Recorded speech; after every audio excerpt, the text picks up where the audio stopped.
நான் சாத்தனூரில் கெனை டிசம்பர் வந்த ஒரு டாக் பார்த்தேன்.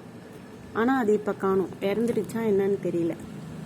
அடுத்து கேன்சர் வந்த ஒரு டாக், அதாவது பெண் நாய்களுக்கு வந்து உயிர்நிலையில் கேன்சர் வந்துடும்.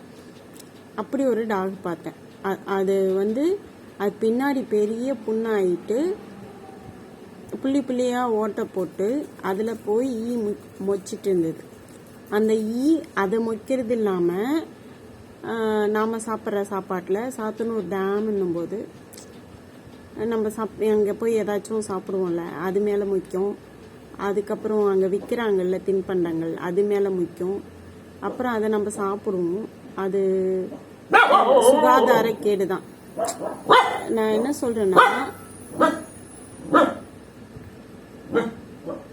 நான் தெளிவாக சொல்ல வந்ததை சொல்லிடுறேன். ஏன்னா எனக்கு கொஞ்சம் சரியாக விளக்க முடியல. என்னென்னா, நாம் எல்லா உயிரினங்களோடும் ஒன்றோடு ஒன்று சார்ந்து தான் இருக்கும், எதுவுமே சாராமல் இல்லை. சரியா? நம்மளை டிபெண்ட் பண்ணி தான், நம்மளை சார்ந்து தான் நாய்கள் இருக்குது. அப்படி இருக்கும்போது நாம் நாய்களுக்கு உணவு கொடுக்கணும். இப்போ குரங்கும் அந்த பட்டியலில் வருது. ஏன்னா குரங்கும் மனுஷனை சார்ந்து இருக்குது. காடுகளில் உணவு இல்லை. நம்ம என்ன பண்ணால், ஃபர்ஸ்ட் என்ன சொல்லுவோம், குரங்குகளுக்கு உணவு கொடுக்கக்கூடாது, அது வனவிலங்கு, நம்ம ஃபுட்டு பழகிட்டா அது வேற மாதிரியே ஆகும், இங்கேருந்து போகாது அப்படிலாம் சொல்லுவாங்க.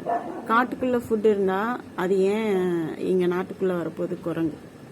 அது இல்லாமல் குரங்குகளுடைய காடுகளெல்லாம் நம்ம பிடிச்சிக்கிட்டோம். அப்படி இருக்கும்போது குரங்குகள் என்ன சாப்பிடுமோ அதே உணவை மனுஷங்க அவங்களுக்கு கொடுக்கணும். ஐஸ்கிரீம் கொடுக்கறது, கூல்ட்ரிங்க்ஸ் கொடுக்கறது, முறுக்கு கொடுக்கறது, சிப்ஸ் கொடுக்கறது, பொரி கொட்டி விடுறது, அந்த மாதிரி இல்லாமல் அது என்ன சாப்பிடும்? நாவல் பழம் சாப்பிடும், பழம் சாப்பிடும், கேரட் சாப்பிடும், சுண்டல் வகைகள் சாப்பிடும், வாழைப்பழம் சாப்பிடும், அப்புறம் கம்பு, இந்த மாதிரி மலாட்டை இதெல்லாம் சாப்பிடும். இந்த மாதிரி உணவுகளை அதுக்கு கொடுக்கணும். அரசு இதுக்கு ஏற்பாடும் பண்ணணும். நிறைய குரங்குகள் கை அடிப்பட்ட குரங்கு, வால் அருந்த குரங்கு, அதுக்கப்புறம் உடம்புலாம் புண்ணாக இருக்கிற குரங்கு, ரொம்ப வயசான குரங்கு, இதெல்லாம் சாத்தனூர் அணையில் இருக்குது. இது அரசு கவனத்துக்கு எடுத்துக்கணும் அப்படின்னு சொல்லிட்டு நான் விரும்புகிறேன். அரசோட பார்வைக்கு கொண்டு போகணும்னு சொல்லிட்டு முதல்வர் அவர்களுக்கு மனு எழுதலான்னு இருக்கேன். மனு எழுதிட்டேன், அதை போஸ்ட் பண்ணணும், அவ்வளோதான். அடுத்து என்னன்னா, நாய்க்கு தடுப்பூசி போடுங்க. கால்நடை மருத்துவமனைக்கு, அரசு கால்நடை மருத்துவமனைக்கு கொண்டு போய் வெறி நோய் பிடிக்காம இருக்கிறதுக்கு தடுப்பூசி போட்டுக்கோங்க. ஏன்னா இப்போ நிறைய டாக்ஸ்க்கு வெறி நோய் இருக்கு. டாக்ஸ்க்கு வெறி நோய் இருக்கா இல்லையான்னு சொல்லிட்டு உங்களுக்கே தெரியாது.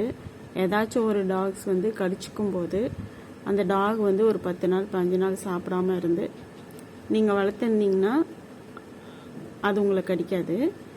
அந்த நன்றிக்காக அது கடிக்காமல் அப்படியே இருக்கும். ஆனால் மற்றவங்களெல்லாம் ஓடி ஓடி கடிக்கும். சில நாய்கள் இப்படி வாயை அப்படி பொழந்துட்டே இருக்கும், அதால் வாயை மூடவே முடியாது. நேற்று கூட நான் குப்பந்தாங்கல்ல ஒரு டாக் பார்த்தேன். அந்த டாக் கருப்பும் வெள்ளை கலரும் இருக்கிற ஒரு டாகு. அது அப்படி வாய் திறந்துட்டே இருக்கும். இதுக்கு முன்னாடி குரல்னு நான் ஒரு டாக் வளர்த்தேன். அவனும் அப்படி தான் வாயை திறந்துட்டே இருந்தான். நான் அருணாச்சலா காப்பகத்துக்கு கால் பண்ணி கேட்டப்ப அது யாராச்சும் மண்டையில் அடிச்சிருக்கலாம், இல்லைன்னா அது ரேபிஸ் நோயாக இருக்கலாம் அப்படின்னு சொன்னாங்க. அதுக்கப்புறம் அந்த டாக் எங்கே போச்சுன்னே தெரியல. அடுத்த நாள் வந்தப்ப அந்த டாக் காணும். அங்கே ஒருவேளை அது இறந்து போயிருக்கலாம், அதை யாராச்சும் தூக்கி தூரமாக போட்டிருக்கலாம், அப்படி தான் நான் நினைக்கிறேன். அந்த மாதிரி 2-3 டாக் காணாமல் போகும்போது அந்த டாக்ஸ்க்கும் ரேபிஸ் தொற்று வந்திருக்கலாம். அது தன்னுடைய நினைவை இழந்துட்டு எங்கேயாச்சும் ஓடி இருக்கலாம். ரொம்ப தூரமாக ஓடி போய் எங்கேயாச்சும் போய் ஒரு 10-15 நாளில் இறந்து போயிடும். ஆனால் அந்த டாக் உயிரோடு இருக்காது. இடையில வேற எதையும் கடிக்காமல் இருக்கணும். அதுதான் ரொம்ப கஷ்டம். அதனால் நீங்கள் வளர்க்குற டாகுக்கு கால்நடை மருத்துவமனைக்கு கூட்டிகிட்டு போய் ரேபிஸ் தடுப்பூசி போட்டுக்கோங்க. அதே மாதிரி மற்ற தடுப்பூசிகள்லாம் திருவண்ணாமலையில் இருக்கிற அருணாச்சலா விலங்குகள் சரணாலயத்தில் போடுவாங்க. அங்கே கூட்டிகிட்டு போய் போட்டுக்கோங்க. அவங்க ட்ரீட்மெண்ட் நல்லா பார்ப்பாங்க. வேறு டாக்ஸ்க்கு இங்கே வந்து ட்ரீட்மெண்ட் பார்க்கறதுக்கு வேறு எந்த ஹாஸ்பிட்டலும் தரமான ஹாஸ்பிட்டல் நான் இது வரைக்கும் பார்க்கல. கால்நடை மருத்துவமனையிலேயே கூட, அரசு கால்நடை மருத்துவமனையிலே கூட நாய்களுக்கு உடம்பு சரியில்லைன்னா சரியான மருத்துவம் இல்லை. அதனால் நாய்களுக்கு சிறப்பு மருத்துவம்லாம் இல்லை. நீங்கள் அருணாச்சலா காப்பகம் கொண்டு போங்க, அங்கே ஓரளவுக்கு நல்லா பார்க்குறாங்க. அதே மாதிரி அது ஒரு ட்ரஸ்ட் அப்படிங்கிறதுனால நீங்களும் கொஞ்சம் அவங்களுக்கு டொனேட் பண்ணுங்கள். அப்போ தான் அவங்க இன்னும் சிறப்பாக செயல்பட முடியும். எந்த ஒரு நிறுவனமும் பணம் இல்லைன்னா சிறப்பாக செயல்பட முடியாது. என்னால் வந்து பணம் இல்லாததுனால்தான் நாய்களுக்கு சிறப்பான செயல்பாடுகளை கொடுக்க முடியல. இன்னும் ஃபென்சிங் போடுறதுக்கு உதவி கிடைக்காததுனால ஃபென்சிங் போடாமல் அப்படியே இருக்குது. இன்னும் நாய்கள் வந்து சிரமத்தில் தான் இருக்காங்க. என்கிட்ட நான் எடுத்த நாய்கள் வந்து சிரமத்தில் தான் இருக்காங்க. ஏன்னா அக்கம் பக்கம் போகிறாங்க, அது அக்கம் பக்கத்தில் இருக்கவங்களுக்கு தொந்தரவாக இருக்குது. அதை தடுக்கணும்னு சொல்லிட்டு நானும் கடனாக வாங்கிட்டேன். ஒரு 30,000 ரூபாய். இன்னும் எனக்கு ஒரு 20,000 ரூபாய் கடன் வேணும்.